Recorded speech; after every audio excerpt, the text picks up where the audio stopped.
सुदीप जी, अभी हम trade deal के ऊपर ही बात कर रहे हैं सर। इतना बड़ा फैसला हो गया, भारत और अमेरिका की ट्रेड डील हो गई। बाजार उस एक्साइटमेंट के साथ तो नहीं चला जितना पिछले कुछ समय से हम एक्सपेक्ट कर रहे थे कि एक साल बाद अगर हो गई ट्रेड डील तो बाजार खुशी के मारे पता नहीं क्या ही कर डालेगा।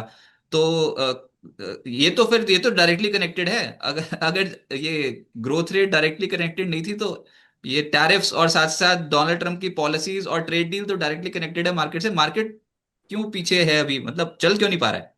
रजत जी देखिए, आप मैं पहले आप और हम ये चर्चा कर चुके हैं कि India US trade deal sentiment के लिए बहुत इंपॉर्टेंट है। और वही हुआ, जैसे ही ट्रेड डील का अनाउंसमेंट आया, मार्केट ने जबरदस्त छलांग लगाया ऊपर की तरफ और एक रिकॉर्ड स्थापित हुआ उस दिन। पर उसके बाद सबको, हम सबको, आपको, हमको, सबको ये साफ दिखा कि एक्चुअली फाइन प्रिंट पे काम ही नहीं हुआ शायद। वो डॉक्यूमेंट बना भी नहीं, कुछ साइन भी नहीं हुआ, ये सिर्फ अनाउंसमेंट हुआ। हाँ, ये बात बिल्कुल सही है कि 18% टैरिफ जो अनाउंस कर दिया गया है ट्रंप साहब के जरिए, वो लागू हो गया और उसमें कुछ सेक्टर्स के, कुछ इंडस्ट्रीज को फायदा हुआ। पर डिटेल में काम अभी तक होना बाकी है, डील साइन होना बाकी है। और उसमें कौन सा स्पेसिफिक सेक्टर में क्या बेनिफिट होगा, जो डिटेलिंग होती है कोई भी एग्रीमेंट में, वो काम हुआ नहीं।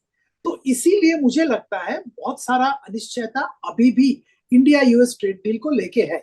ये बात बिल्कुल सही है कि 18% टैरिफ अनाउंस कर दिया गया है, जो कि इंडिया यूएस रिलेशन को एक स्थिति पहुंचाता है। इंडियन कुछ सेक्टर जैसे textile, James and jewellery, fisheries, जिनका बिजनेस ठप होके पड़ा था, उनके वहां बहुत मोमेंटम वापस आ गया और वो शेयर्स चल भी रहे हैं। बाकी सेक्टर्स में अभी भी उतना क्लैरिटी आया नहीं। अगर आप ऑटोमोबाइल एंसिलरी या ऑटो कंपोनेंट्स, ऑटोमोबाइल कंपनी से बात करेंगे, उनको अभी भी क्लैरिटी नहीं मिला कि क्या होने वाला है एग्जैक्ट सिचुएशन।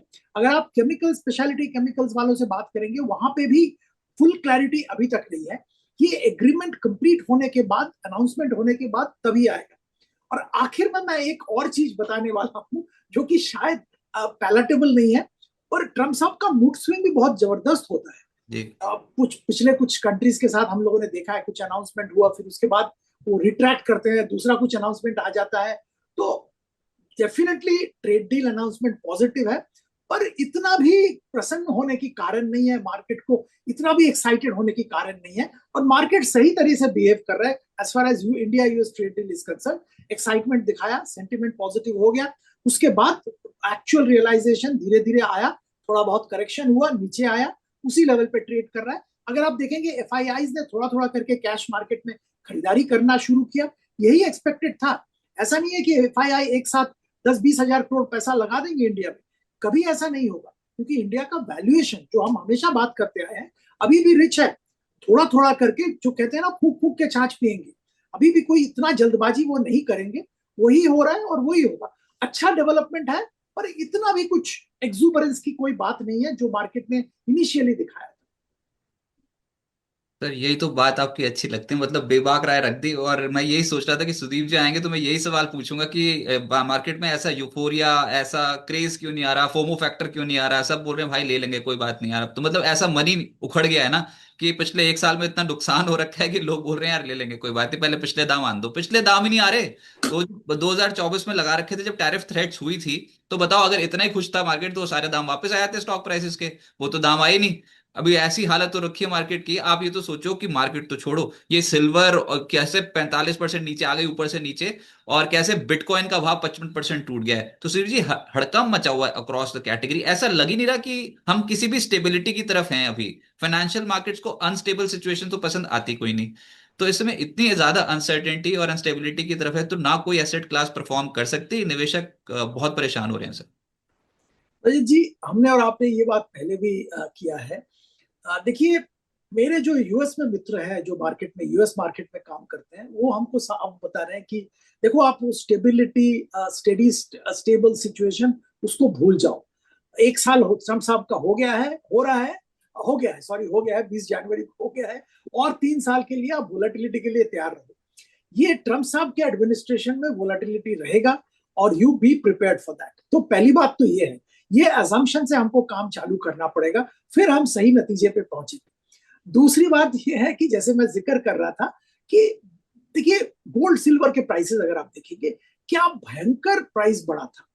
और एक एक कोई भी कैटेगरी में कोई भी शेयर भी हो तो इतना अगर छलांग मारता है ऊपर की तरफ, थोड़ा बहुत करेक्शन प्रॉफिट बुकिंग तो आएगा ही। तो वही हुआ है, सिल्वर का वैल्यूएशन जैसे बढ़ा था और जहां पहुंचा था वो अनरियलिस्टिक था, थोड़ा बहुत करेक्शन होना जरूरी था। तो मैं तो ये मानता हूं कि ये जो करेक्शन हुआ है ये जरूरी था, अच्छा हुआ है, सिल्वर गोल्ड प्राइसेस में करेक्शन जरूरी था। अब इसके बाद मैं ये भी बताऊंगा कि निराश होने की बात नहीं है, सिल्वर गोल्ड दोनों में डिसेंट रिटर्न इस साल भी मिलेगा। और FY27 की अगर बात करें, FY27 में भी डिसेंट रिटर्न मिलेगा। पर अगर आपको 50, 100, 200% की रिटर्न की उम्मीद है, वो नहीं होने वाला है, क्योंकि वो जो होना था वो हो गया है। अब स्टेडी स्टेबल रिटर्न मिलेगा, एक लेवल तक आप मेटल से आपको मिलता रहेगा। अब शेयर्स की बात करें, वोलेटिलिटी के बहुत सारे कारण हैं। एक तो ट्रम्प साहब, टैरिफ, ये सब है, जियोपॉलिटिकल स्ट्रेस भी है। और साथ साथ अब देखिए क्या जबरदस्त एआई में काम हो रहा है। एंथ्रोपिक ने जो मॉडल लॉन्च किया, उसके बाद दुनिया भर के आईटी कंपनीज के शेयर के प्राइसेस टूट गए हैं।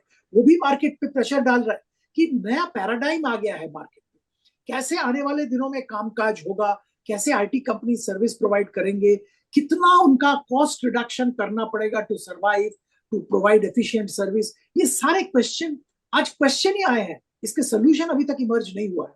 तो अनसर्टिनिटी तो जबरदस्त है। और अनसर्टिनिटी अनसर्टिनिटी के माहौल में निवेशक थोड़ा सतर्क रहना पसंद करते हैं, वो सही भी है।